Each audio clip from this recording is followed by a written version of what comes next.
Welcome and thank you for joining us for today's DealerOn webinar, SEO for Noobs. My name is Eliana Raggio and I'll be your moderator today. Today's webinar is being presented by DealerOn. For anyone who isn't familiar with DealerOn, well, we're an award-winning website development company and digital agency best known for our amazing SEO, the best customer service, and the highest converting website designs in the industry, including the award-winning Chameleon responsive website platform. We're so committed to lead conversion, optimization, and customer service that DealerOn is still the only company in the industry that offers a money-back lead guarantee program. Does your website company guarantee you a 50% lift in leads or your money back? Maybe you should check us out at our gorgeous brand new DealerOn website at DealerOn.com. And hey, I want to let you all know the Internet Sales 20 Group 9 Conference is coming up in Phoenix, Arizona, September 12th through September 14th. And we're going to be there. That's right. DealerOn is an official sponsor this year.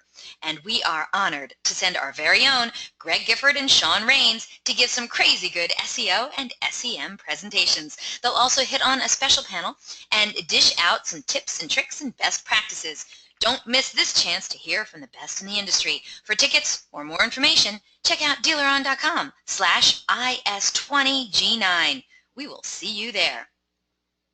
And we've got a great show in store for you today. We're very pleased to have, oh yeah, now the slide comes up. We're very pleased to have Steve Shackelford as our presenter today. Steve Shackelford is the Search and Social Team Manager at DealerOn, responsible for running the team and contributing to overall SEO strategy. He's been in the SEO arena for over 5 years, with more than 4 of those years spent exclusively in the automotive vertical. His experience across multiple dealer website platforms and his gift for analyzing data is integral to the success of the DealerOn SEO team. He's becoming a popular speaker at automotive conferences due to his unique take on local SEO and his laid-back presentation style. And he can be reached at sshackelford@DealerOn.com. Now, during the presentation, if you have any questions, please use the question feature located on the corner of your screen to submit them. At the end of the presentation, we'll answer those questions of general interest. If we're unable to get to your question live, we'll try to respond by email later today. Also, don't forget, a link to download a copy of this webinar recording will also be emailed to you later today for your reference. Please feel free to share it with your friends and colleagues. And guess what? Our good friends at AutoHook are sponsoring this week's webinar giveaway. AutoHook is a showroom traffic driver, and they have built the ultimate attribution engine, which tracks that customer through the lead, showroom visit, and purchase, and then delivers a cost per sale that's best in the industry. One of you lucky webinar attendees is going to win a $250 e-gift card from AutoHook. You have to be on the live broadcast to win it, though, so stay tuned. And who knows, you could be the one walking away with this awesome prize today. And for more information about AutoHook, visit driveautohook.com. Also, at the conclusion of this webinar, you're going to get a short survey. So fill it out, because we're always looking for quality feedback from our audience, and we want your opinion to be heard. And hey, do you tweet much? We hope you do. We'd love to see what you have to say about today's presentation. So please tag us in it. You can use hashtag DealerOnWebby. I'm at Eliana Raggio. You can also hit up Steve Shackelford at ST Shackelford. We look forward to seeing what you're saying. So let's get started. Let's learn all about SEO for Noobs. Steve Shackelford, how are you doing, my friend? Doing great. How about yourself? I'm doing great. And I have to say, for those of you who might be new to the DealerOn webinar series, I want you to know that this is not the first time, by any stretch of the imagination, that we have done a webinar about SEO. This is, however, the first time that we are doing a webinar about SEO that would really be considered a beginner's session, or SEO 101, as it were. All right. Normally, the ones that we do are quite advanced, and I've heard from some people, yeah, it does go over their heads. So we figured, hey, let's do basic SEO, because we know a lot of dealers aren't getting this right. But you know what? We're here today, and Steve is going to show us the way. Thank you so much for being here, Steve. No problem at all. Happy to be here. Okay. So I know you have a ton to get to. Before we do that, why don't you tell the audience the kinds of things they're going to be learning about today? Sure thing. We're going to learn basic SERP anatomy. You'll see that we're going to outline on-site signals and detail a few best practices there. Same thing for our off-site. We're going to outline off-site signals and detail a few best practices. and then we'll do a brief overview of reputation management and social media. We'll have a giveaway, and then we'll wrap it up with a question and answer session. Sounds good to me. Where do we get started? Let's start at the top here. So I know what you're all thinking. Hey, what is SEO? So I'm going to give you a basic overview of what SEO is and why it's important. So SEO stands for search engine optimization. That's the Webster's definition there. And I know what you're thinking. Hey, I know what the words mean, but what on earth does that actually mean here? So essentially it boils down to this. Search engines show results for queries, and doing a little local SEO can really help you show up for more relevant searches. So let's start with SERP anatomy. Search engines show their results on what are known as SERPs. And SERP is SERP, and it stands for Search Engine Results Page. So anytime you perform a query, you're probably going to see something like this, especially if it's a local query like used cars Dallas or, Ford dealer Zionsville, something like that. So you'll see, hey, we've got ads at the top here. These are paid results. Then below that, we still got a little pack here called the local pack or local stack. And then we've got organic results. So the two non-paid options on the screen here when you do a search are local and organic results. Those are the ones that SEO is going to have impact on. And depending on your market, there could be a ton of dealerships fighting for just a few spots. So if it's Dallas, if it's Atlanta, Georgia, it can get pretty thin in the organic listings there. So a lot of dealers fighting for a lot of spots. So you want to know, hey, how do I get there? What do I just start doing? And, Homer just looks so excited to take off in his monorail there. So we will go right along with him. So the first thing we're going to do is start identifying known ranking and quality factors, and then start impacting those factors with targeted on-site and off-site actions. So let's see how we get found in this fair city of ours here. We've got the local search ranking factors. Every year, the top local SEOs weigh in on what they're seeing as the top local search ranking factors.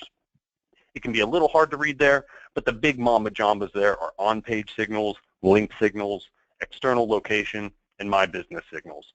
Review signals and social signals are a little lower in the overall weight, but definitely still important nonetheless. So we're going to start with on-page signals, the crown jewel of the local search ranking factors, and that actually brings me to my first poll question. All right, audience, we have 3 poll questions for you today. The first one is on your screen now. We'd love it if you take part in our poll questions. Really helps us know what's happening in dealerships all across the country. So here's your question. How much time do you currently spend writing unique content every month? Please select one of the following answers. Is it more than 4 hours? Somewhere between 2 and 4 hours? Less than 2 hours? Oh, someone else takes care of that for you, or what? I didn't know I was supposed to do that. Once we get a majority of the votes in, we're going to close the poll and share the results. I also want to encourage our audience members, please don't hold back. If you have a question or a comment, send those in. We will be getting to the Q&A session afterwards. We're looking forward to some of your great basic SEO questions. All right.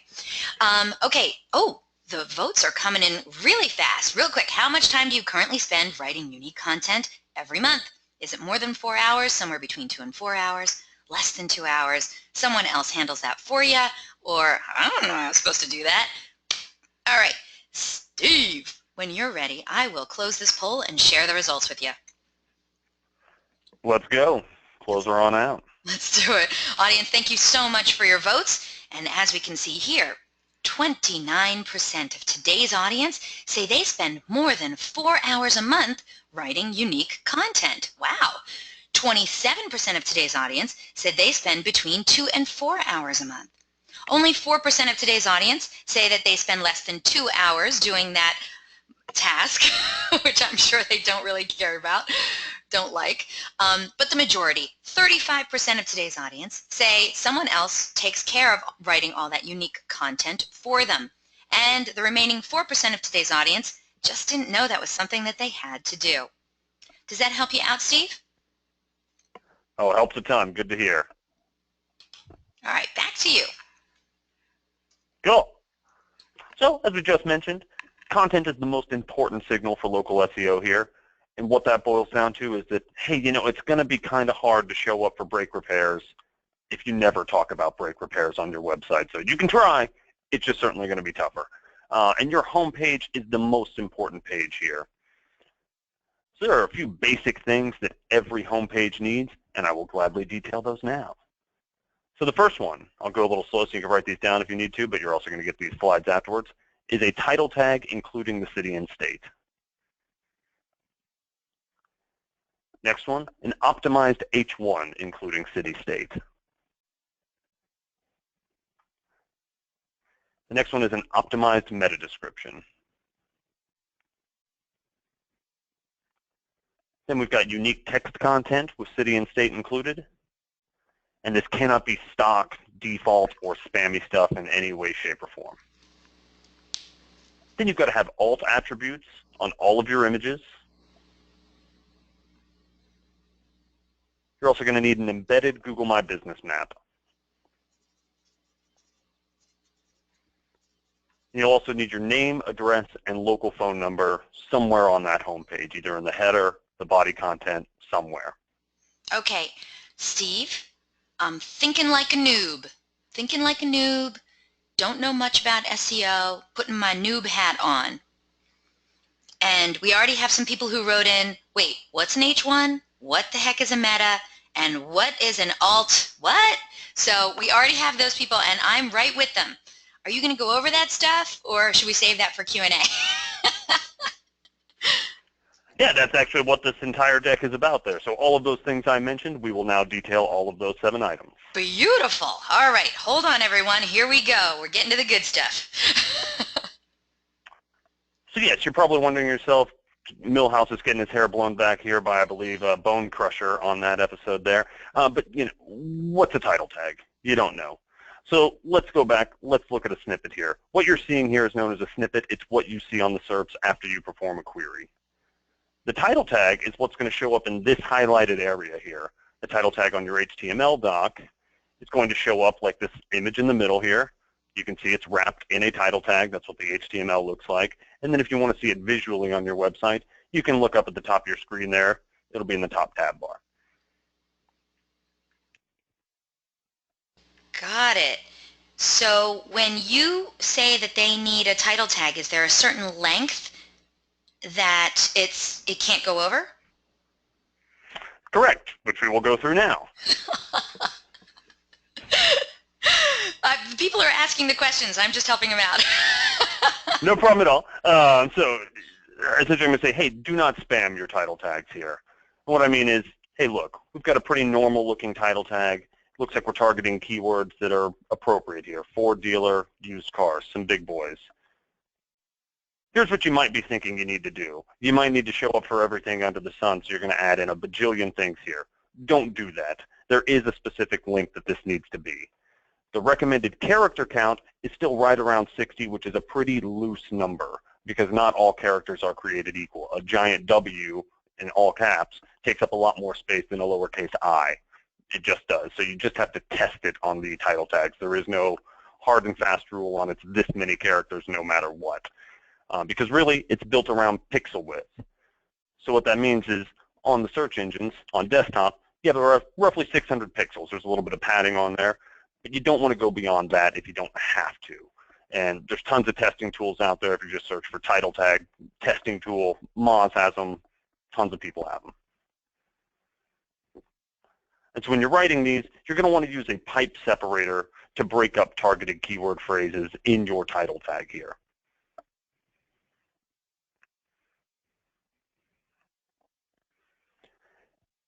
Another good rule of thumb here, don't lead with your dealership name. You're probably looking at this snippet right now and you're saying, well, man, how did Pearson Ford get that name at the front with the colon? Because that's not at all what I'm seeing in their HTML title here.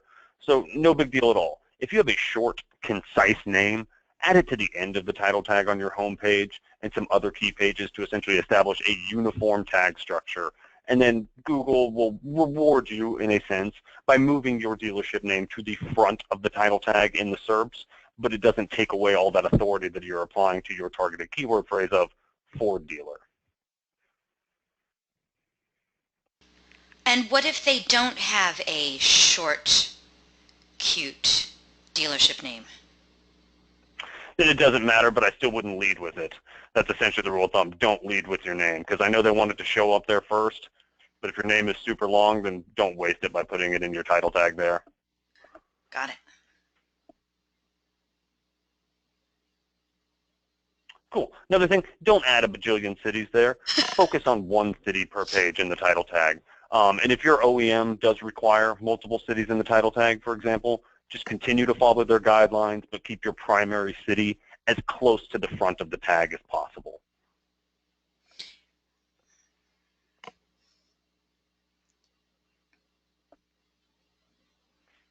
Cool, and that was a little bit about title tags. As you saw, there's a lot of stuff the homepage needs, so I'm going to move on to H1s now.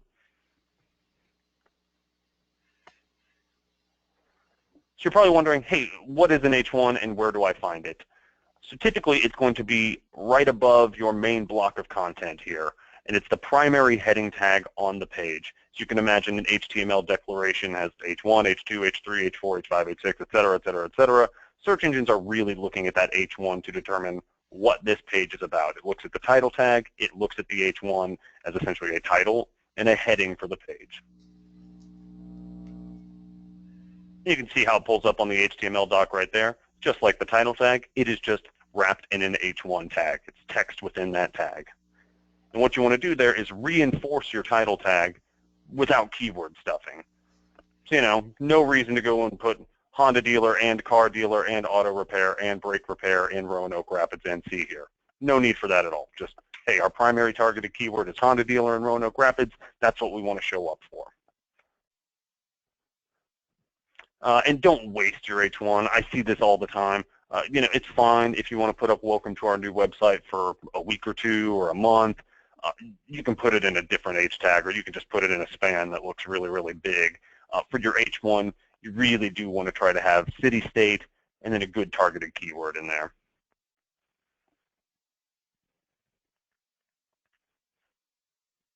Also, just when you are building these things, if you're starting to look at your text content, you're like, man, I see all these H3s everywhere and all these headings, and I don't really know what to do with them. Try to maintain the correct heading hierarchy. So don't have H3s appear on the page above H1s. And additionally, don't add multiple H1s to the same page. That's not going to help you. Don't think that, oh, if I add 10 of these things, I'm going to really show up well for it. No, don't do that. Oh, that doesn't work? No, unfortunately not. So anyway, a brief overview of H1s. Like I said, there should really only be one per page. Try to get it as close to your main block of content that's on your home page as possible. Don't just have like an H1 floating somewhere at the top and then text way, way down at the bottom. Try to keep them grouped together there and just reinforce that title tag. So then let's go on to meta descriptions here. So let's go back to our search snippets. And real quick, meta descriptions are not a ranking factor in any way, shape, or form, but they do encourage click-throughs. So what you see in the highlighted area here is what's typically going to be shown from your meta description. Occasionally, search engines will change that portion of it based on the search query, but most of the time they will still show the meta description that you wrote. And you can go long here. It's not going to kill you. You'll see those little dot, dot, dots, the ellipses at the end there. But I do prefer short and sweet. Just mention all the key services offered there. Try to hit city, state, but really just make it enticing to click on. If somebody's searching for a Ford dealer, let them know that, hey, you've got that. I'm your Ford dealer. I do service, parts, and finance, and I got it for you. So now that we've done meta descriptions, let's start talking about just the text content that's on that home page. And so this is SEO 101. I'm sure you guys probably heard this a lot, even if you're barely new to SEO. Just, hey, write content that humans would enjoy. Don't try to just fool the spider. I mean, yes, there is a spider and a crawler coming out and looking at your website, but really, it's about humans. After you write that content, you really need to go read it out loud. That really helps a bunch, because if it just sounds ridiculous when you're reading it, it's not going to look great when you're seeing it on screen either. And seriously do it, because my boss taught me this and he'll get mad if I don't tell you to. Is that so? And then I always recommend writing at least 3 to 4 paragraphs. people want a lot of crazy stuff on their homepage nowadays, and it seems like text paragraphs get thrown by the wayside because people say it's a bad UX or something like that. That's fine. If you love all that other cool bells and whistles stuff, do it. But I still recommend writing at least 3 to 4 paragraphs detailing the services that you guys offer and the fundamental ways that your dealership's different. And the key here is unique, useful, and relevant. And I really want you to think about usefulness more than anything else. You're not doing this just to show up for stuff, just to show up for it. You want to make your website as useful as possible. So you probably just built a new website, you launch it out, and maybe you got a bunch of cool stuff, and then you realize that there's just stock or default text on that homepage or something that's really not that great and doesn't highlight everything you want. Hey, go rewrite it. It's not that hard. It's 3 or 4 paragraphs. All this stuff just takes a little bit of time. So alt attributes. All images need alt attributes, and essentially, this is what search engines see when an image doesn't show up. They also use it a little bit for indexing for image search, so you just want to make sure it has something on there. If you're on a DealerOn website, for example, all images will go that matches the file name, I'm pretty sure. But anytime else you're putting up a slideshow and you're uploading it yourself, or you're uploading an image to your own website, give it an alt attribute. There's usually a graphic user interface for that, but if not, you can pull up the HTML source and just write alt equals open quotations, and then just don't forget the slideshow images. Super easy. People forget that all the time, but when you're uploading banners, there's a little box there that just says alt. Write in an alt description. And what you need on those alt descriptions is a relevant description of the photo. You need the city, state where it's applicable. So let's say it's a photo of a 2016 Toyota Camry. 2016 Toyota Camry in city, state. Put a space, a hyphen, and another space. And then put the dealership name there. That way those images start showing up when people are performing branded searches. Maybe if they're using image search, now you've got just more things that'll pull up there. Do you pull up? And also, oh, go ahead. Go ahead. Oh, I was going to say, do you put like the color of the car? Like, would you put a silver car? If it's relevant, that's the thing. The good rule of thumb is just the most relevant description there. So you don't have to put silver by any means. It's just really what the most relevant thing is. So if it's really about a 2016 Toyota Camry for sale in that city, just write that. If you want to put silver, go for it. You'll probably show up for silver searches a lot better, but the volume's probably pretty low for those. And you don't put it, you just put it in like phrase form. You don't put it in like sentence form, right? Correct, yeah. Typically just independent phrases, space, hyphen, space, dealership name is typically how I do it. I don't like the keyword stuff here. Just relevant description, dealership name. City, state where applicable. Gotcha.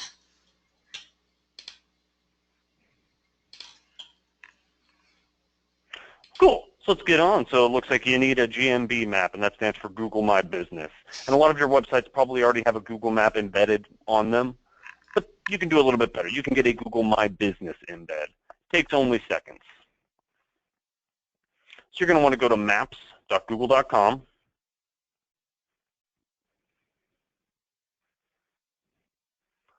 Then do a search for your business name.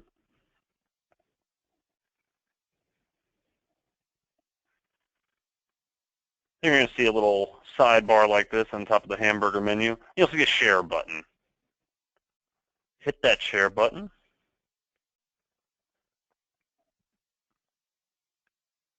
You're going to copy and paste that iframe into your site. If you don't feel comfortable updating your website, feel free to send it into a support rep. If you're sending in an iframe, pretty much any provider is just going to go ahead and add that to the site for you. It's no big deal.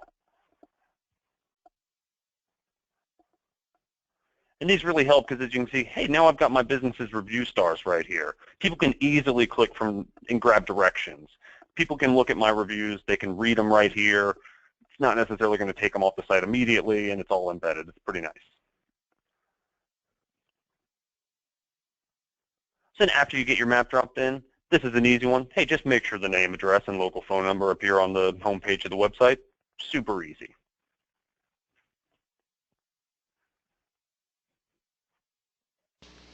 Marge doesn't look like it's easy. She looks worried. Oh, yeah. They do. They're not too good with iPhones. They're struggling. They want the headphone jack back. Oh, no.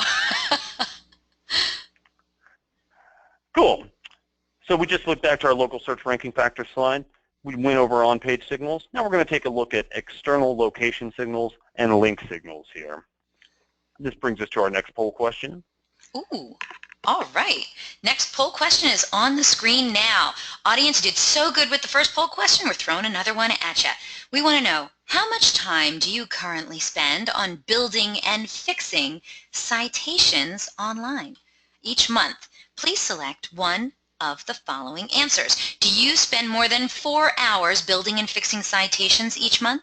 Somewhere between 2 and 4 hours? Is it less than 2 hours? Do you pay someone else to take care of all of those citations entirely for you because you're busy selling cars? That's cool too. And then the last answer is, what? I didn't know I was supposed to do that. Hey, that's an answer too. All right, so we want to know, how much time do you currently spend fixing and building citations each month? Once we get a majority of the votes in, we're going to close the poll and share the results. And Steve, we already have some great questions coming in from the audience, so thank you so much.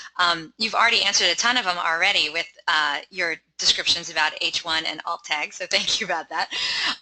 But audience, you have extra questions for Steve Shackelford? Oh, believe me, as you can already tell, he's very, very knowledgeable on this subject. So write your questions in. We are ready to help you master this class on basic SEO.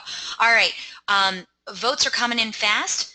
Real quick, one last time, let's get this question answered for Steve. How much time do you currently spend building and fixing citations each month?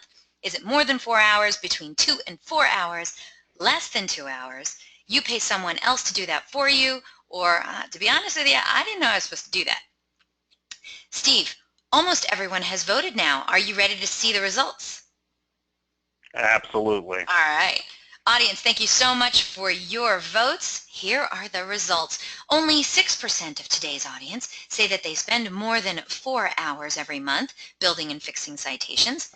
About 10% of today's audience say it's more like 2 to 4 hours. 18% of today's audience say, hey, I spend less than 2 hours doing that. Citations is not my thing. 41% of today's audience say, screw it. I'm going to pay somebody to do that. It's my least favorite thing in the world.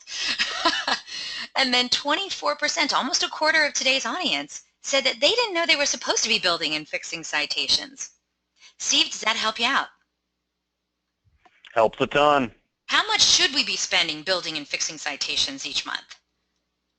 Depends on how bad your citation issues are. Well, and would you have if you're more... a brand new dealership, you're probably going to... Oh, go ahead. Oh, no. Please, go ahead. So if you're brand new, then you're not going to have any existing citations to begin with, which means you shouldn't have any issues, so you'll spend all your time building citations. But if you've been around for 30 years and you used to have a Plymouth dealership attached to you, you could still have zombie listings out there from 15 years ago that are creeping up. So it really depends, case by case, on a dealership. Okay. And would it matter if you are in a larger area, like if you were in Chicago versus somebody who's in a very rural town, or it doesn't matter? Anyone would have, I mean, how many citations are we talking about? Are we talking like 100? Oh, yeah, depending on your market and depending on your vertical, and some stuff goes nationwide as well. So a Rolls-Royce dealer is going to be able to get citations from all across the country, where a Toyota dealer, people probably aren't going to drive more than maybe 40, 50 miles. So you're going to want to try to keep your citation sources within that range. All right. Heather is raising her hand. She says she is a noob and she wants to know exactly what a citation is. Will you be going over that? We will, and perfectly reasonable question there. It's an odd place for the poll question. I apologize. So yes, we will go over that. Wonderful. Back to you. Awesome. Cool. So we're actually going to start with links on this particular part of the offsite signals, and then we'll move into citations. And so essentially, Google sees which sites are linking back to you. All of these websites across the internet link to other websites, just like your website does. And you need local relevant links. 5, 10 years ago, it was all about volume and, just the highest domain authority possible and highest volume possible that could move the needle. Don't do that anymore. You need local and relevant. And the easiest way to do this is just basic PR. Get out and get involved. And you're probably already doing this. You've probably been doing this for 20 years, depending on how long your dealership's been around. So what you need to start with is leveraging your long-standing relationships to ensure that your links have been acquired. And what that means is if you've partnered with an organization for the last few years and they have your logo on their site, but they're not linking to you, you got to say something to them about it. They know at this point that link acquisition was not the sole reason that you originated the partnership. So you just want to start by getting the most out of your existing relationships. I kind of call that link due diligence. You know who you're working with. Go manually check out sites. Make sure you're getting a link.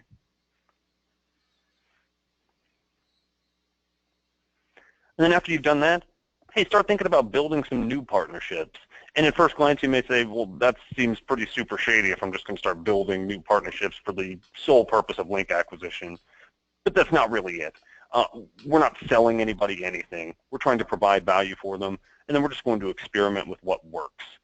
And if you're trying to figure out, hey, how do I find partnerships?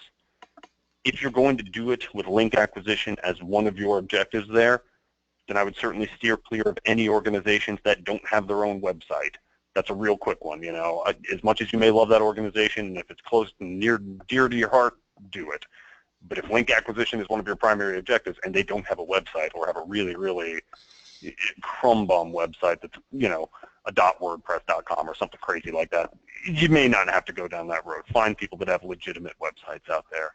And then you want to evaluate these potential organizations to see how they're currently linking back to their partners and sponsors, or how they're currently linking. If it's all the links are on one partner's page, okay, cool, no biggie. We know that's probably where our link's going to end up. That's fine. But if they put up individual blog posts about their events and then link to the local business from there, that piques my interest a little bit more. It seems like they're going to be putting out a lot of content, and if we do maybe, you know, 6 to 10 events with these guys as a SPCA donation center, we might be able to pick up SPCA links here over the next year. So good for them, good for you. So if you know an organization that you really want to partner with, just go do a little detective work before diving too deep into something and, you know, really trying to close that deal. And then once you've done that stuff, hey, you can start pulling some link exports. And what I mean by this is start pulling a list of all the sites that link back to your site so you can see when you lose a link or acquire new links. And there's 3 good tools that you're going to want to use for this. I like Open Site Explorer from Moz. I like Majestic, and I like Ahrefs. If you go there, you type in your website, boom, it'll spit out all the sites that are linking to you.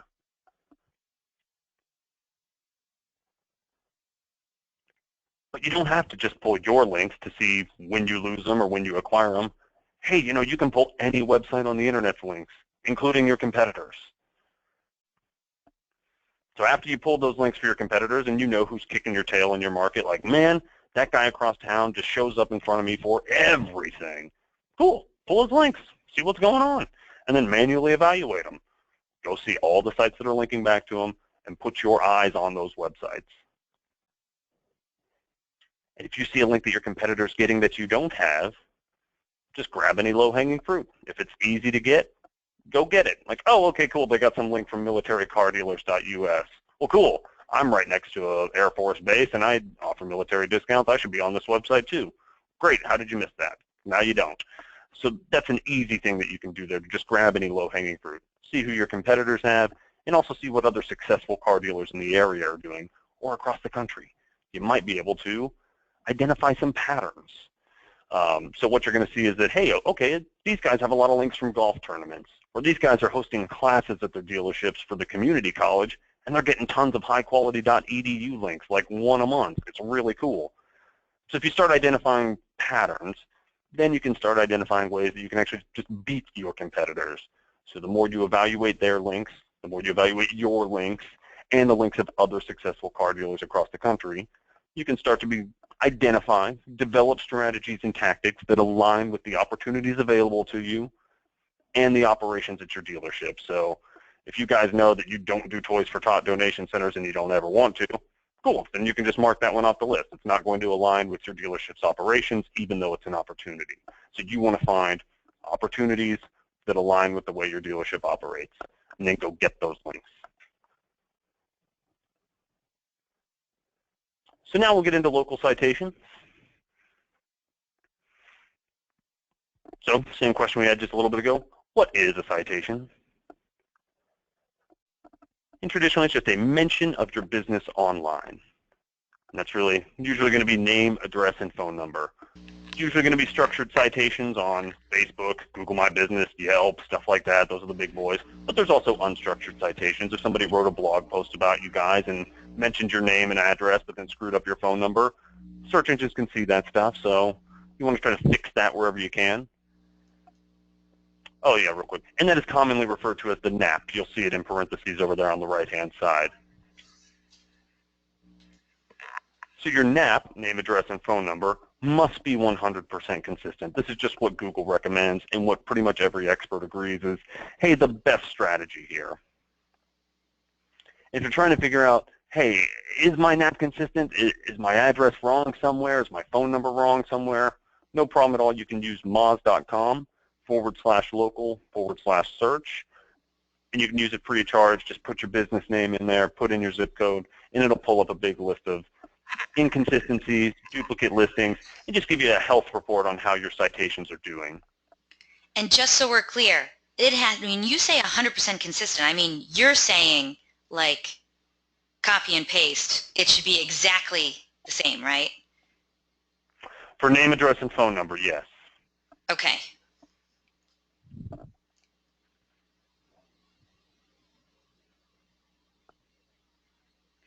Excellent.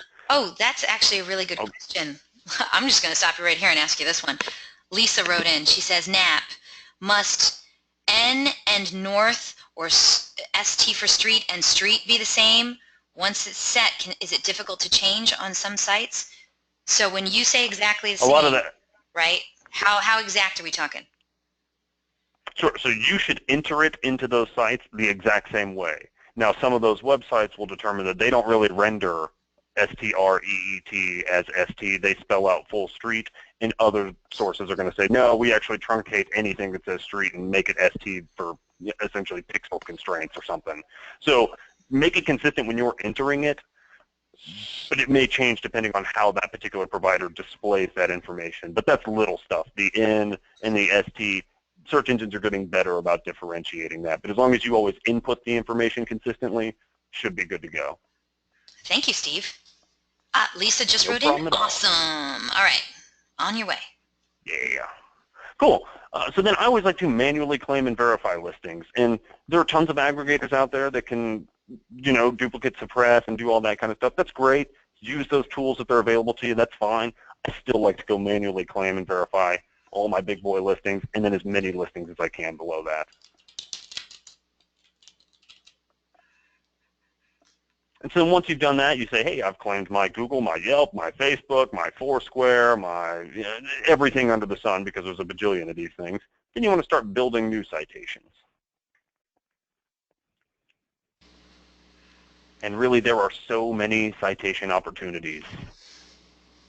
Use this website right here. It is whitespark.ca.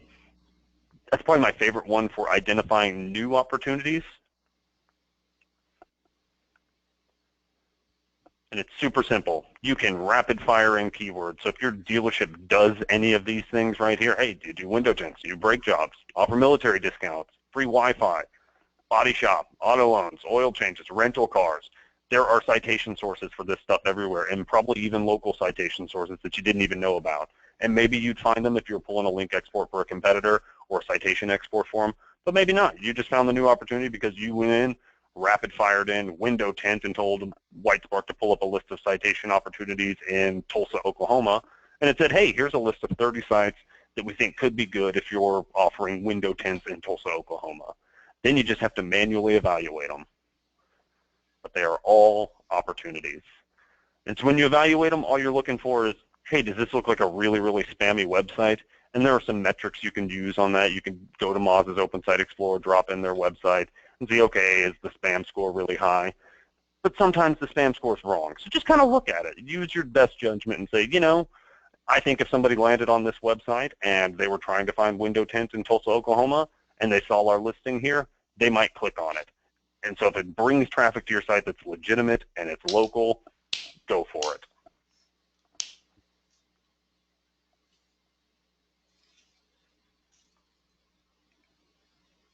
So we're going to move to review signals real quick. Again, we'll just touch on review and social media a little bit here. So essentially, it's just negative sentiment hurts. It really does. And there's one quick fix for this, or the best fix. It's not going to stop everybody because there are nut bars out there, and you all know this. But the best fix is to stop being shady. If you are getting a lot of reviews, negative reviews about the same issue at your dealership, you guys already know this. Just, hey, let's try to address that issue so that we stop seeing it in all of our reviews there. But there are crazy people out there. Normal people forgive mistakes, but shadiness is pretty hard to combat online. If you've got a bunch of those that are saying you're ripping people off or running their credit score 150 times on accident or something like that, it gets tricky if that's a common occurrence, unfortunately. And people don't really care too much about harmless service reviews. They don't scare away car buyers. If people see that, hey, my oil change took 30 minutes longer than it was supposed to, that's an honest mistake. That is no big deal. But they do worry about some of the other big stuff, especially if you don't have any response to it. So if they see a long list of negative reviews without a response, that will scare people away.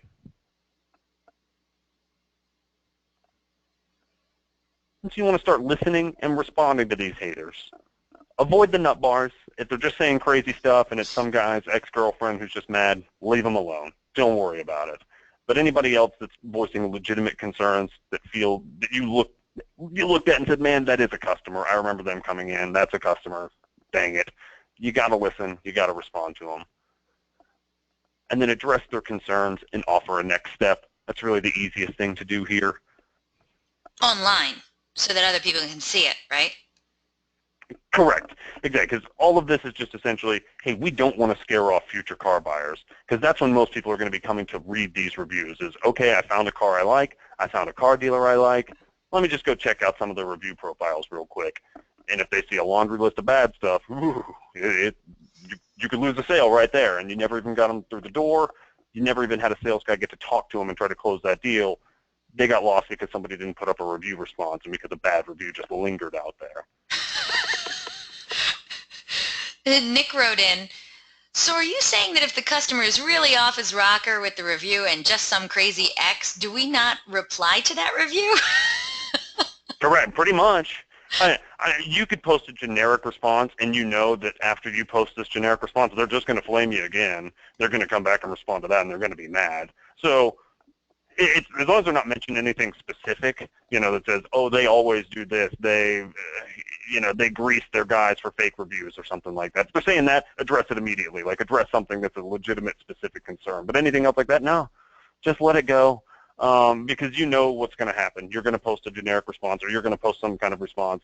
It's only going to make things worse. She's just going to keep posting other crazy stuff. Or he, it doesn't matter what. They're going to do crazy stuff online. So just leave them alone. They're trying to get you to engage in those instances. And if you lose one or two sales because of that crazy ex-girlfriend thing, then I doubt there was going to be a way that you could respond that might have saved that. That kind of thing. Like, just get the generic response up at a minimum.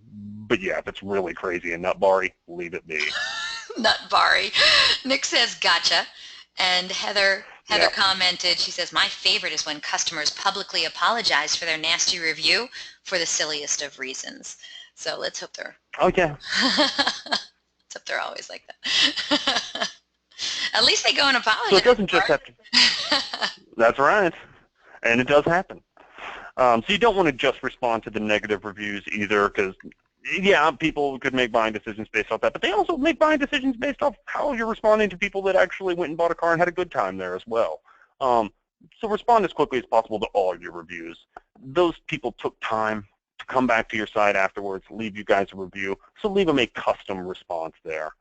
And one of my worst, I hate seeing just thanks. And if they give you, if all they write is great dealership, exclamation point, okay, you're in the clear, you're fine. Address them by name and say thank you for your wonderful feedback. We're happy you had a great time. But if they give you legit details like, hey, I had an awesome time with Jay Novacek at his Ford dealership. He sold me the greatest truck in town. I can't believe that guy actually came into the dealership. It's amazing. So if that happens, say, oh, man, we're so glad you came by the dealership on the day Jay decided to come in. Amazing. Can't believe he sold you a Ford. Incredible. Not just thanks, that kind of thing. And at the end of this, hey, just try to make sure that you don't give anybody a 2-star experience, because I know you guys here, anything you do, you don't want a 2-star experience. I don't want a 2-star experience anywhere. So just always go for that 5-star experience. You should be good. So now let's look at social media signals. We'll briefly touch on this. And I know what you're thinking. It's all pay to play nowadays. Organic posts don't get near as much reach, and that's true. The amount of ad targeting and the amount of things you can do to convert from Facebook is really incredible, but the organic posts still do matter a ton. And you just want to post every day, mainly to engage with fans. And that's the key there. If they're fans of you guys, they probably already bought a car from you. So don't hit them with a 100% promo post to buy another car and stuff like that. We follow a pretty standard 80-20 rule here, and that's 80% of the time we do engaging content, and then 20% of the time, that's when you do your promotional content. I like to do it on Fridays and Saturdays. That way if somebody does buy a car on Saturday afternoon or something, and then they go like your Facebook page on Sunday morning or after they buy your car on Saturday, for the next 5 days there between Sunday and Thursday, they're just going to get engaging posts. Cool factoids, maybe cool information about automotive news that isn't necessarily related to buying a car from you guys, just anything that they're going to find useful. So if you're a Jeep dealer, you've got stuff for days. Those Jeep evangelists get tons out of cool Throwback Thursday posts, just cool little tips and tricks that you can do with your Jeep, all that kind of stuff. So look at what's going to work with your audience and try to post more of that during the bulk of the week there, and focus only about 20% of the time on promo content. And then that wraps me up, brings me to my final SEO poll question here. Ooh, last poll question up on the screen right now. All right, everyone, we want to know, how do you feel about the overall success of your basic SEO efforts right now? Please select one of the following. Do you think you're doing great because you did all of those things that Steve just talked about? Do you think you're doing pretty good? You guess. But you know, you could definitely be better. There's always room for improvement. How about meh? We don't suck at it, but we're not great either. Ouch, not good. We're definitely just limping along. Or dole, pretty poor. We definitely need help. Steve, I need to hear your dole. I can't do it. No! That's pretty good. All right, once we get a majority of the votes in, we're going to close the poll and share the results. We want to know how you think you're doing with your basic SEO efforts right now. Do you think you're doing great because you hit all of those things out of the park? You're doing pretty good, but definitely room for improvement. Middle of the road, we don't suck at it, but we're not great either. Less than average, not so good. Limping along, or Steve, do it again for me. No! Pretty poor, we definitely need help. And this is towards the very end of Steve's presentation, so if you haven't gotten in your questions yet about SEO, whether it's basic or not, Steve's here to help you, all right? So send those questions in and we're going to get to them in just a few moments. All right, Steve, are you ready for this? Oh, yeah. All right, let's do it. All right, 11% of today's audience feel that they're doing great with their basic SEO. They're doing all those things you just talked about. Now, the majority, 49%, almost half, feel that they are doing pretty good with their basic SEO, but they could definitely see a few places where they could improve. 30% of today's audience, about a third, says, well, we're kind of middle of the road. We don't suck, but we're not great either. 8% of today's audience think that they're not doing really well at all, and 3%, they're pretty much failing. All right, Steve, is that what you were? Let me tell you something. When people come up and talk to you, like I've seen tons of people come up and talk to you at conferences, right? And they start showing you their websites and getting your opinions on different things. Do you find that many dealers are, in fact, doing a pretty good job, or do you feel like some people just aren't even getting the basic stuff right? I'd say people know kind of what they're supposed to do, so they've made a lot of these changes at times, but I said I pop people the most on just little stuff. So I'd say most people are in the middle of the road kind of area where they're clearly trying. There's just some stuff they could fix up, like dealership name at the front, too many cities and title tags, Meta description's a bajillion characters long. Little stuff like that. So I can always tell that, hey, maybe somebody's been in here, somebody's been trying really hard, but could always use improvement. Okay, so our poll results are pretty right on then, right? Mm-hmm. All right, back to you. Excellent. So that did wrap up the official portion of the slides here. So I'm going to give you guys some suggested resources to look at moving forward. Take a look at moz.com/blog. Always got tons of useful stuff about basic and advanced SEO. Then Search Engine Land. We've got a whole section devoted to all their local SEO blogs. So probably be the most applicable to you guys. And look at Distilled You. That is a basic SEO introduction course. Take that. There are lots of really good videos in there that'll help you guys a bunch if you are just trying to dig into this and you want to know a lot more than you can learn in a 1-hour webinar. Oh, that's Distilled You is a great, great product.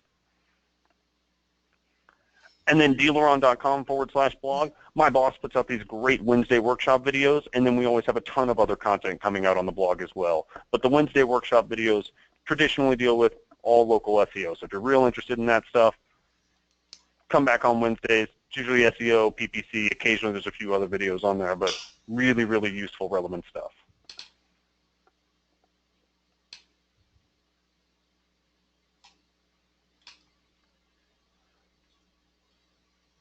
So then we'll move to our quick action items for today.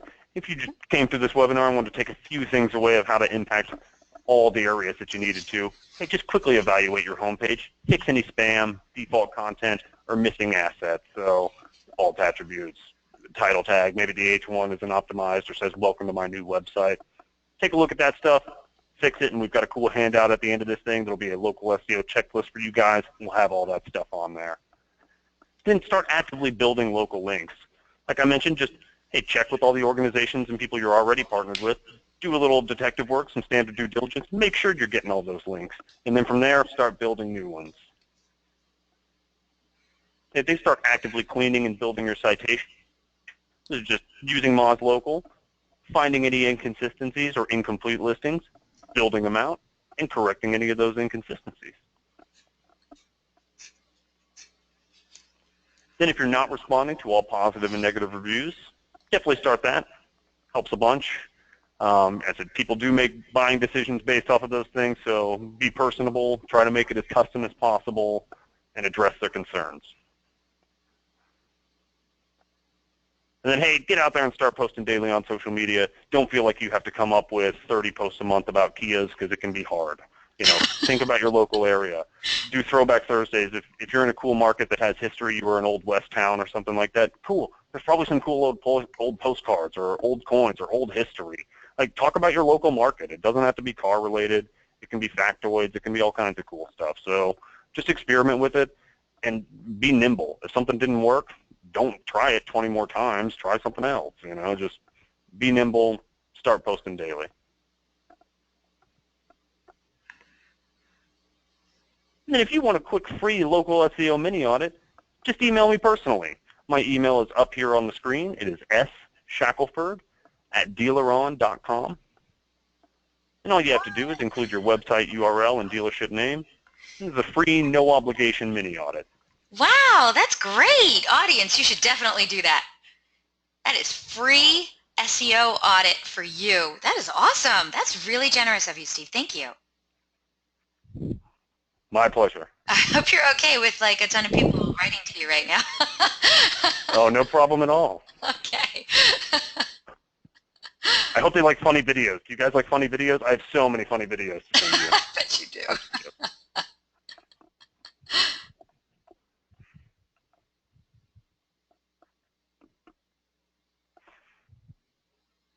Cool. And then we are on to our Q&A section here. Ah, wonderful. All right, well, you take a drink of water because we got a ton of great questions that came in from the audience. So you're going to be in Q&A for just a little while, all right?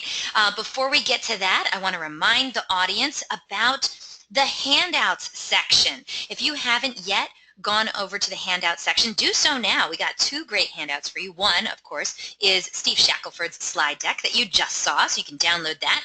And the second one is actually a checklist that he made for you. It's Local SEO homepage checklist. You can download both of those until the very end of the broadcast. So take the time and do that now. If you haven't gotten in your questions yet for Steve, now would be a great time to do it. Like I said, we're going to get to those questions in just a moment. Before we do that, though, we got something fun for you guys. If you were here at the beginning of the webinar, then you heard me announce that our good friends over at AutoHook are sponsoring this week's webinar giveaway. AutoHook is a showroom traffic driver, and they've built the ultimate attribution engine, which tracks the customer through the lead, the showroom visit, and the purchase, and then delivers a cost per sale that's best in the industry. One of you lucky webinar attendees is going to win a $250 e-gift card from our friends at AutoHook. So all you have to do is get ready, get to your keyboards. First person to write in the correct response will be winning this awesome prize today. If you are a vendor, we love having you on the DealerOn webinars. Of course, you're always welcome to come to our webinars, but we're going to ask you to please sit this out. This prize is intended for dealership personnel only. All right, everyone, here we go. We got one prize to give out, one lucky winner coming up. I hope you guys took great notes. The answer has 3 answers. So here is the question. Good luck, everyone. Earlier in the presentation, Steve mentioned 3 tools that you could use for pulling link exports. Name them. Wow. Yes, first person to write in the correct response is, wait, let me just double check this.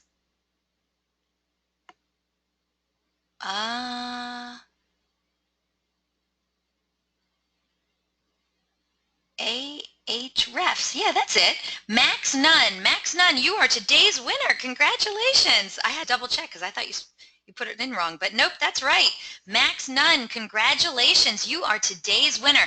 The correct response was Moz, Majestic, and Ahrefs, which is exactly what he wrote in. Max Nunn, why don't you write on in and let me know what dealership you're from so I can give you a proper congratulations. Thank you everyone for playing along.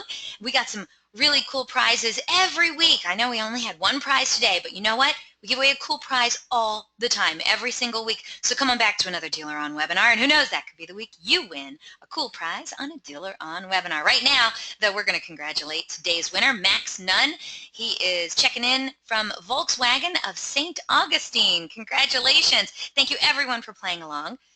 Big congrats to Max, and of course we got to thank our good friends over at AutoHook for their incredible generosity. And for more information about AutoHook, you can check out driveautohook.com. All right, Steve, are you ready for this? Oh, you know it. I know you are. And it's so funny because we got so many questions that you were able to answer during the show. So thank you so much for taking the time to do that. We still have a ton of questions for you now. So here we go. Your first question comes in from Lisa. Lisa says, are these things he's discussing, title tags, something that DealerOn is doing for their clients? Well, thank you for the question, Lisa.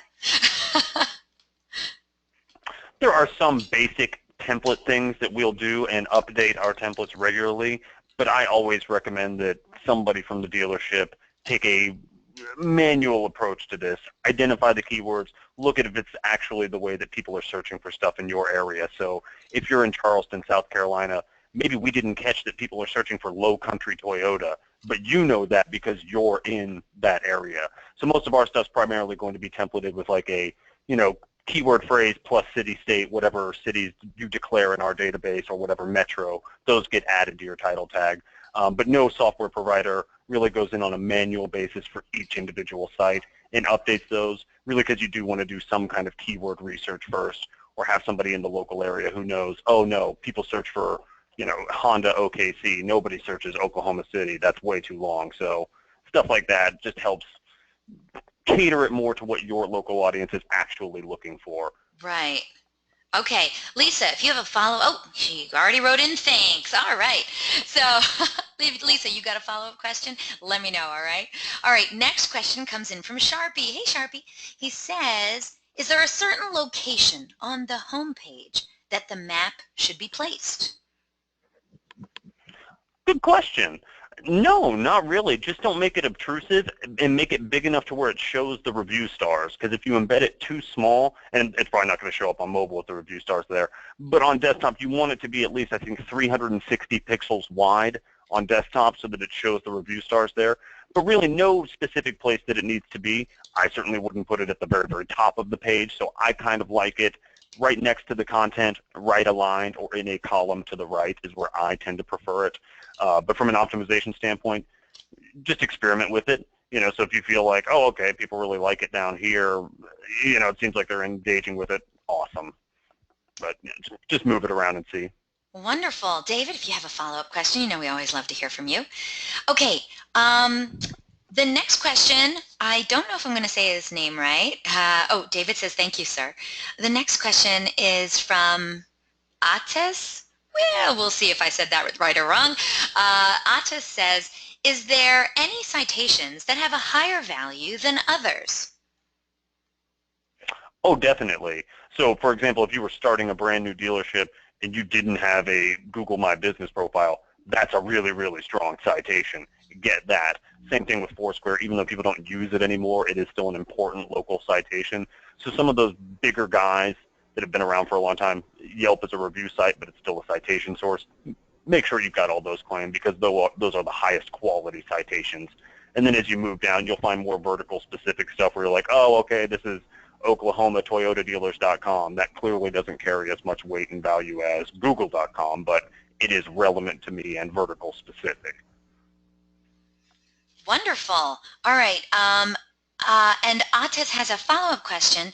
He says, is there an easy way to find citations that are linking to you? Yes.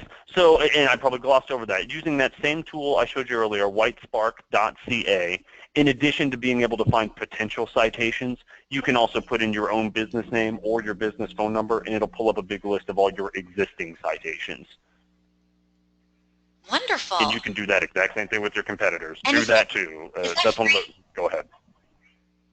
Whitespark is a paid tool, but I believe if you're only doing it for one dealership and you don't have a ton of exports, you can get it pretty cheap. $9.99 a month or $19.99 a month, something like that.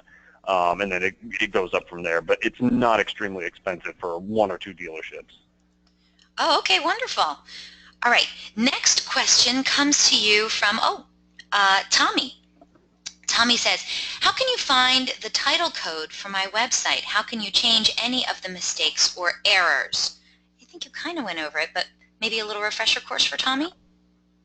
I did, and it depends on your platform. So if, for example, you're on a DealerOn website, then that'll be in the SEO options at the right-hand side with the little pencil icon next to the page you want to edit there. On dealer.com, for example, it's going to be up at the top. DealerFire would be a WordPress one, so that's going to be at the bottom of your content page there. There will be SEO options there for your title tag. So it really does depend on your platform and your provider.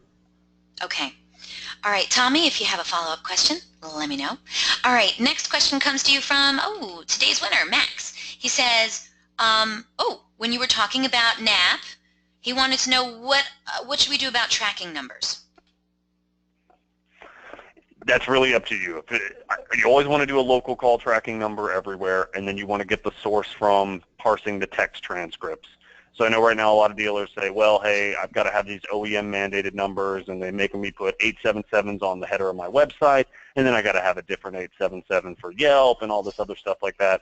That's going to cause issues. It's infecting the ecosystem out there. So what you want to do, you want to find one local call tracking phone number. That's it. And that's pretty much the answer to it. If you're trying to get source attribution, use the text transcripts, have people who are answering the phone say, how did you hear about us? That way you can still get the recordings, you can still get the text transcripts for it, and you've got one consistent number everywhere out there. Additionally, you can find local call tracking companies that will allow you to purchase that phone number. You definitely want to do that because you don't want to just cancel your contract with that provider after a year and all of a sudden your phone number is now attached to a plumber and it's screwing up your citation profile as well. So that's the most prudent strategy. Now, if you are getting a ton of value out of your 877s and you just say, you know what, I don't care. I don't care about NAP consistency. I get so much value out of my 877s, then go for it. Keep your 877s, The way I frame it to people is if somebody's right in the middle of the city and they're looking for a Toyota dealer and there's two, he's equally distant from both of them there. One on the east side, one on the west side. They got equally good content. They got equally good links. They've got equally good reviews, equally good citations as far as volume and quality. But guy on east side of town has only one phone number listed everywhere. Very authoritative. Guy on west side of town has maybe 20 different phone numbers on all these different citation sources. Little less authoritative there. And at the end of the day, this search algorithm is just a big math problem. So if everything in the math problem is equal, but that one thing is the fly in the ointment, fix it, that kind of thing. But it's really up to you. Recommendations are one phone number everywhere. Gotcha. All right, Max, good luck with that. By the way, recap for our last question from Tommy. He said, awesome, thank you for the answer, but I think that my web provider doesn't have that option in their back end. All right, thank you for Can I ask who his provider is? Oh, sorry. Yeah. Because they might. You may just not know where to access it. Who you got, Dealer Process, who you're rocking with? Tommy, right back in when you get a chance. Ooh, I've never even heard of that one. ProTads. I'm unfamiliar with them, and I do not know their back end intimately at all. So what I would do is find your support email for those guys and just send them that request. Say, hey, can you point me to an interface where I can update my title tags? And if they say they don't have that ability, follow up with me. I'll show you how you can send them HTML docs and just say, hey, no, for real, you've got to go into the HTML doc then, and you've got to fix these title tags if you want them changed, and then tell them that they should probably update their platform in some way, shape, or form. But I'm hoping they'll just write back and say, sir, all you have to do is go over here, and there's this little SEO thing. It just wasn't clearly labeled. I'm hoping that's what probably happens there. Oh, I hope so too. Tommy, let us know what happens. I don't know what that means. He wrote DLD websites. I don't know what that means. Okay, well, in either case, Tommy, I wish you the best of luck, all right? Let me know if there's anything else we can do for you. All right, next question comes to you, Steve, from Heather. Heather says, do you recommend using third-party companies for review responses, or would you prefer a company to do their own? It's really up to you guys and how much time you're spending on it right now. So if your velocity is so high, and I do have a couple dealers like this where, man, it's 20, 30 reviews legitimately a day, then you may need to either hire somebody full-time to do that or find an agency that can provide a quality service at a better cost. So just look for quality. That's the biggest key there, because there are tons of companies that will do it for you, and they will happily just post thank you for your feedback over and over and over again. So I like having third parties do it for a lot of reasons. I represent a third party that handles a lot of other dealerships' responses, and I'm not emotionally invested in any of those instances one bit. So all I'm concerned about when I write that response is, how is this going to look to the original poster and future car buyers? That's it. So I don't care that it was somebody's ex-girlfriend and I'm really mad at them and I want to show the whole world that they're whatever. So I like having third parties do it. You just have to find the right ones that are going to focus on quality there. And if you feel like you're not getting the quality, go back and take it in-house. Also, if your velocity is pretty low, you're in a small market where just not a lot of tech-savvy people that are leaving a lot of reviews, you probably don't need to go spend the money on a third-party agency if you're getting one review a month in some random town in Wyoming. No big deal. Happens. You could just do it in-house then. Gotcha. All right. Heather, we hope that helps you out. Oh, she wrote in great. Thank you. All right. Still got a ton of questions for you, Steve, so hang tight. Next question comes to you from Amanda. Amanda says, how many blog posts do you recommend that we write a week? There's no magic number on that. I would say just whatever is legitimately useful to you guys. I like one post a week no matter what to go out, and half the time I write about automotive news or news related to the dealership. So if it's a Jeep dealer, there's going to be some Jeep posts in there. And then the other half of the time, I just talk about the local area. That way, if somebody does land on the blog, it's not just beating people over the head with Jeep stuff over and over and over again. And it doesn't have to be automotive related at all. It could be, you know, the top 5 softball teams to join for adults in, you know, in Roanoke Rapids, North Carolina, or something like that. Those work, and people actually land there and get something useful out of it. Are they going to buy a car? Heck no, they're not going to buy a car. They weren't trying to buy a car there, but it made your blog a place for people to come get local content, which is good for your overall domain. So I like one a week, but then do as many other ones as you have. So let's say you're doing 3 events in a given week. You've got a golf tournament on Friday, you've got an SPCA donation coming in on Saturday morning.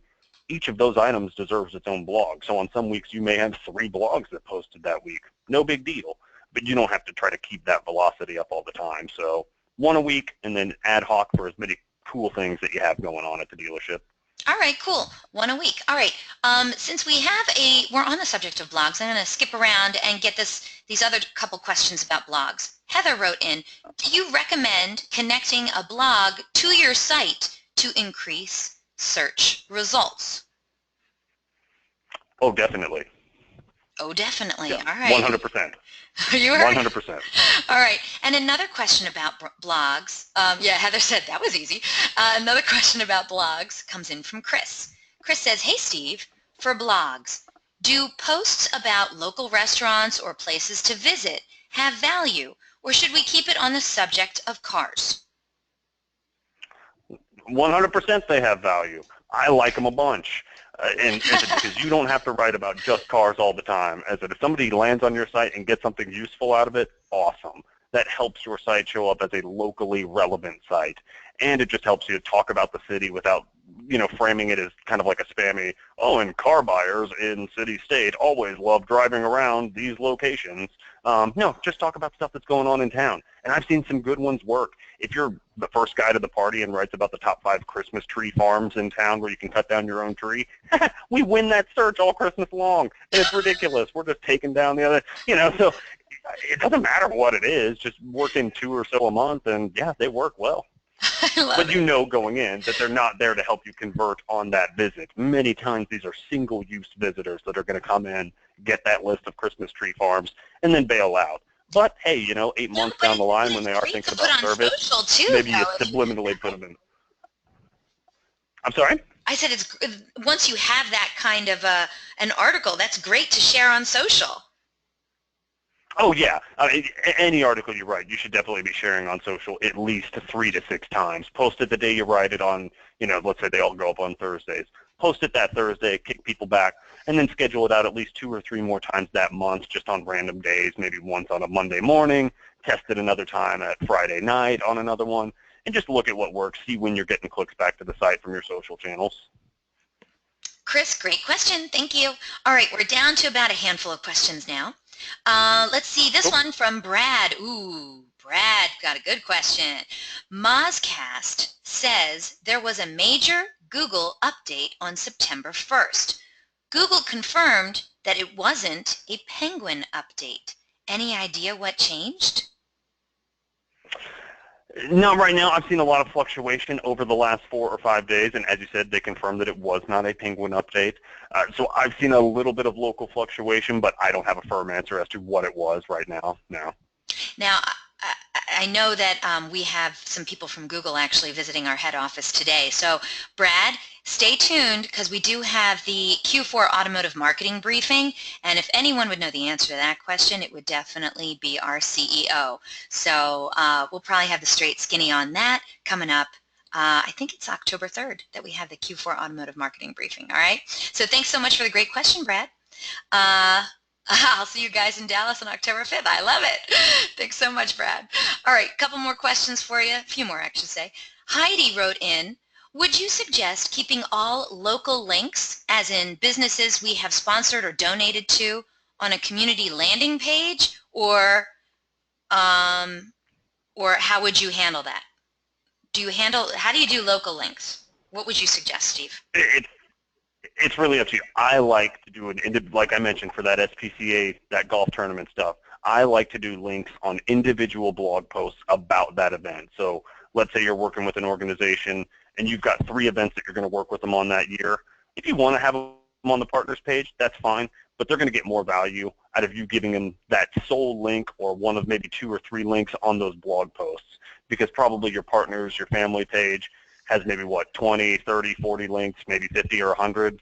That can start looking a little bit spammy to search engines as well. So I like to trim that down to only the biggest and best boys. So if you've got 100 partnerships and organizations and 5 or 10 of them give you guys quite a bit of money, feature those 5 or 10 on the like main sponsors page, and then just let all your other people know, hey, we give you guys links if they're asking you about it. We give you guys links every time we do an event with you guys. We write a blog post about it, and we always link to your website from there. That's where I like to give people the links. Okay, Heidi, I hope that helps you out. Heidi says, our dealership does not currently have a blog. Are we way behind? Not way behind, but I would go ahead and add one as quickly as possible. Way to put it gently, Steve. Yeah, that's right. You know, I mean, so way behind. I mean, if you said you were focusing all your efforts on MySpace, I'd say you're way behind. But no, you can start an impactful blog tomorrow. You'll be just fine. All right, cool. All right, Heidi, good luck with that. Update comment came in from Chris. Chris was the one who had asked about, hey, local restaurant reviews or, you know, on your blog, Sure. recipes, you know, is that value, you know? So Chris wrote in, thanks, Steve, you've changed my mind. And then he went on to say, is there a magic length for blogs to get noticed in SERPs? Not to get noticed by any means, depends on what the subject matter is, but I typically like 250 words at a minimum is what I like to do. 400 to 500 is nice. Don't get too verbose with it. If you're over 500 and you're getting into the 1,000 range, think about breaking it into 2 pieces, do a part 1 and part 2. It's typically what I like, but there's no magic number. Okay. Chris, thank you so much for the great questions. All right, next one comes in from Tommy. This is a pretty easy one to answer, I think. He says, should we be using analytics? Oh, God, yeah. And again, I didn't touch on any of that stuff because it is only a 1-hour webinar. Please make sure you have analytics set up on your account and that you have access to it, and just start looking at how many people are coming to your site. And again, there are Google Analytics tutorials on google.com. They will walk you through all that stuff and just start playing with it. I always tell people it's just like a program. You're on Facebook every day for 3 hours. You probably know the ins and outs of Facebook pretty well. The more you play in analytics, the easier it will become for you to navigate. You'll say, oh, man, I didn't even know they had that feature. And then you'll figure it out. Just keep working on it as much as you can. So, yes, get analytics set up. I love it. I love it. All right, Tommy, thank you so much. If you have a follow-up question, we're here for you. Last couple of questions for you, Steve. This one is coming in from Renee. Is some of this you can do through AdWords? That is exactly what Renee wrote. Oh, well, I mean, if you just want to show up at the top of the page, when we looked at that SERP anatomy stuff and you saw those ads at the top there, that's all your AdWords stuff. So, yeah, at any point in time, you can just pay to be number one. As long as you have a quality result and you outbid the next guy, you can get to be number one all day long.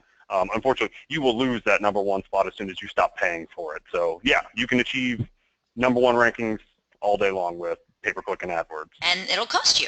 And what we're talking about, that's right. Yeah. And it will. What we're talking about is, you know, it's just your man hours, and it doesn't really, you know, other than that, it doesn't really cost you anything. It's just a little bit of elbow grease, right? That's it. All right. Chipping away at it. No magic bullet. Last, not a question, but a comment came in from Lisa. She says, I love to hear about the links. I just added some to our current blog. Good going, Lisa. Congratulations. I hope that works out for you. Steve Shackelford slayed it today. Thank you. Your Q&A session was awesome, by the way. Thank you so much for being here and laying down the important information about basic SEO for all of us. I can feel, honestly, that I am no longer a noob. Thank you, Steve. No problem at all. All right, everyone, thank you so much for being here today. I want to remind all of you that a link to download a copy of this webinar recording is going to be emailed to you later today for your reference. Feel free to share it with your friends and colleagues. It was an awesome one. Today's webinar is also going to be posted online within 24 hours. So just go to DealerOn.com/webinars. You can view our upcoming webinar schedule, which, by the way, is awesome. And you can access any of our past webinars, too. Also, at the conclusion of this webinar in just a moment, you're going to get a short survey. It is really short, 6 questions, so short. But you know what? It's really important to us. So I'm going to ask you, please, to fill it out because we're always looking for great feedback from you, our valued audience. We want to know what you thought of today's presentation, what we could be doing better, and maybe some other subjects that you'd like to hear a webinar about. So tell us what you think. We're waiting for it, all right? And I want to let you all know the Internet Sales 20 Group 9 Conference is coming up in Phoenix, Arizona next week, September 12th to September 14th. And DealerOn's going to be there. That's right. We're an official sponsor this year. We're honored to send our very own Greg Gifford and Sean Rains to give some crazy good SEO and SEM presentations. They're also going to sit in on a special panel where they're going to dish out their tips and tricks and best practices. So if you're going to be there, you don't want to miss this chance to hear from the best in the industry. For tickets or more information, check out DealerOn.com/IS20G9. We hope to see you there. And invitations will be going out tomorrow for our next DealerOn webinar. It's a doozy too. How to build a winning culture in your dealership.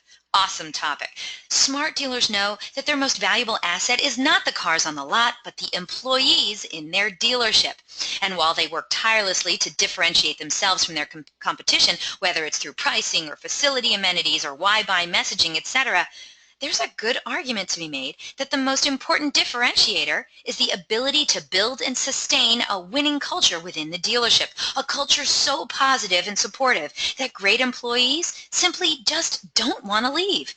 Do you want to know how to build a winning culture in your dealership? During this inspiring one-hour session, Justin and Ben will discuss how to create, promote, and maintain a dealership culture that attracts highly qualified and skilled job seekers, and more importantly, keeps them motivated, productive, and happy. Ben and Justin will share dealership-proven strategies and practical tactics to improve the quality of employment applicants, reduce employee turnover, increase customer satisfaction, and ultimately improve your dealership's bottom line. A few of the many takeaways from this session include how to build and promote, particularly online, a company culture that appeals to highly qualified and skilled job seekers, especially millennials, and they'll also be covering effective ways beyond the pay plan to motivate your employees to accomplish your business's desired goals. So if you're ready to learn how to build a winning culture in your dealership, then this may just be the most important webinar you see all year. Don't you dare miss it. Now don't forget DealerOn's weekly webinars are held Thursdays at 12 noon Eastern, 11 a.m. Central, 10 a.m. Mountain, and 9 a.m. Pacific. And if you have any questions, comments, or suggestions regarding our webinars and our topics, feel free to contact me directly. Again, my name is Eliana Raggio, and I would love to hear from you. So track me down online. I'm everywhere: Facebook, Twitter, Google+. I'm on all the automotive social networks. Or you know what? You can just email me directly at eliana@dealeron.com. Thank you all so very much for spending this time with us today, and I hope to see you all on another webinar in DealerOn's continuing education series. Take care.